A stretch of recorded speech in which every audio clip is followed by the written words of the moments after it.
எல்லாருக்கும் திருநெல்வேலியில தான் தாமிரபரணி ஓடுது அப்படின்னு தெரியும். ஆனா தூத்துக்குடியில ஒரு தாமிரபரணி ஓடி இருக்கு. உங்களுக்கு தெரியுமா? அதுவும் தூத்துக்குடி நகர்ல நடு மத்தியில ஒரு தாமிரபரணி ஓடி இருக்கு.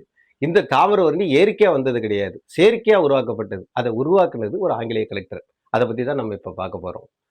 குறிப்பா சொல்லணும் அப்படின்னு சொன்னா, திருநெல்வேலி கொக்ராகுளத்துல தான் கலெக்டர் அலுவலகம். 200 வருடங்களுக்கு முன்னாலே அது வந்துருச்சு. ஒருங்கிணைந்த நெல்லை மாவட்டம் மட்டும் இல்ல, ராமநாதபுரம் மாவட்டம் வரைக்கு தலைநகர் வந்து திருநெல்வேலி தான். இந்த காலத்துல பார்த்தீங்கன்னா, அப்பதான் தூத்துக்குடி துறைமுகம் வந்து மிக பிரம்மாண்டமா ஆகிட்டு இருக்கு. தூத்துக்குடியை பார்த்த அப்போதைய இருந்த ஒரு ஆங்கிலேய கலெக்டர், அவர் என்ன பண்ணியிருக்காரு அப்படின்னு சொன்னா, அவருடைய பேர் பக்கில் துரை. அவர் என்ன பண்ணியிருக்காரு அப்படின்னு சொன்னா, ஒரு காலத்துல திருநெல்வேலியை மாறி தூத்துக்குடி வந்து மிக பிரபலமான ஒரு இடமா வரும். அப்போ திருநெல்வேலியில எப்படி ஒரு தாமிரபரணி பாய்ஞ்சு போடுதோ, அதே மாதிரி நமக்கு வந்து தூத்துக்குடியிலயும் ஒரு தாமிரபரணி வரணும் அப்படின்னு சொல்லி ஒரு ஆய்வு பண்ணியிருக்காரு. அதோட மட்டும் இல்லாம அவர் அந்த காலத்துல பார்த்தீங்க அப்படின்னு சொன்னா, உப்பலோடை அப்படிங்கக்கூடிய கைத்தாறுல இருந்து வரக்கூடிய ஆற்றில் அதிகமா தண்ணீர் வந்தது அப்படின்னு சொன்னா, அந்த தண்ணீர பார்த்தீங்க அப்படின்னு சொன்னா, தூத்துக்குடி வரைக்கும் வந்து அது வெள்ளமா பாய்ந்து இருக்கிறத அவர் பார்த்தார். அதோட மட்டும் இல்லாம அவர் காலத்துல தான் கட்டப்பட்ட அணைக்கட்டு ஸ்ரீவைகுண்டம் அணைக்கட்டு. அந்த ஸ்ரீவைகுண்டம் அணைக்கட்டுல இருந்து வடகால் மூலமா கொண்டு போன தண்ணீரை பூரா கோரம்பள்ளத்துல கொண்டு வைக்கிறாங்க. அப்ப அந்த கோரம்பள்ளத்துல இருந்து இத தூத்துக்குடிக்கு இந்த தண்ணீரை கொண்டு போகணும் அப்படின்னு சொல்லி பிரம்மாண்டமா ஏற்பாடு பண்ணி, யோசனை பண்ணி, ஒரு 48 கண் மடை அப்படிங்கக்கூடிய மடையை அவர் கட்டி, அதுக்கப்புறம் பார்த்தீங்க அப்படின்னா, அவர் நேரா வந்து தூத்துக்குடிக்குள்ள கொண்டு அந்த தண்ணீரை கொண்டு விடுறார்.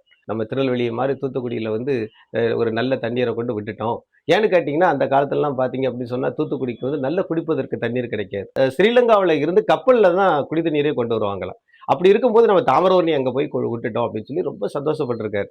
அதோட மட்டும் இல்லாம திருநெல்வேலியில எப்படி தாமிரபரணி ஓடுதோ, அதே மாரி இங்க வந்து இங்க ஓடக்கூடிய இந்த நதிக்கு படகு போக்குவரத்து இது போன்ற விஷயங்கள்லாம் நெறைய பண்ணணும் அப்படின்னு சொல்லி, இதோட கரையில தான் பார்த்தீங்க அப்படின்னு சொன்னா, அங்க வந்து சப் கலெக்டர் இருந்திருக்கிறாங்க. அப்போ இந்த இடத்த வந்து இன்னும் நம்ம செழுமையா ஆக்கணும் அப்படின்னு சொல்லி, அவர் தீவிரமா முயற்சி பண்ணி, அவர் கனவால உருவாக்குன அந்த நதி இன்றைக்கு வந்து ஓடையாயிட்டு. உங்களுக்கு எல்லாம் தெரியும். தூத்துக்குடியில எங்கடா தாமிரபரணி நதி ஓடுது, இவர் கதை விட்றாரு அப்படின்னு சொல்லி நீங்கலாம் நினைக்கலாம். அந்த நதி தான் ஓடையாகி இருக்கு. ஆனா ஒரு சந்தோஷமான விஷயம் என்ன அப்படின்னு சொன்னா, அந்த கலெக்டரோட பேர்ல இன்னைக்கும் பக்கில் ஓடை அப்படின்னு சொல்லி அது ஓடிக்கிட்டு இருக்கு. இந்த பக்கில் ஓடையில வந்து ஆற்று வெள்ளம் வரும்போது அடிச்சு வரக்கூடிய தண்ணீர் சுத்தமாக ஓடுறத நம்ம பார்க்கலாம். பாவம் அந்த மாவட்ட ஆட்சியர் அந்த காலத்துல ஒரு 150 வருடங்களுக்கு முன்னால ஒரு கனவு கண்டிருக்காரு. அவர் கனவு கண்டதெல்லாம் சரிதான். அவர் சொன்ன மாதிரியே, அவர் நினைத்த மாரியே திருநெல்வேலியை விட பல மடங்கு தூத்துக்குடி இன்னைக்கு வந்து பெரிய அளவுல வளர்ந்துட்டு. ஆனால் அவர் உருவாக்கிய நதிதான் ஓடையாகி இன்று சாக்கடையாக மாறிவிட்டது.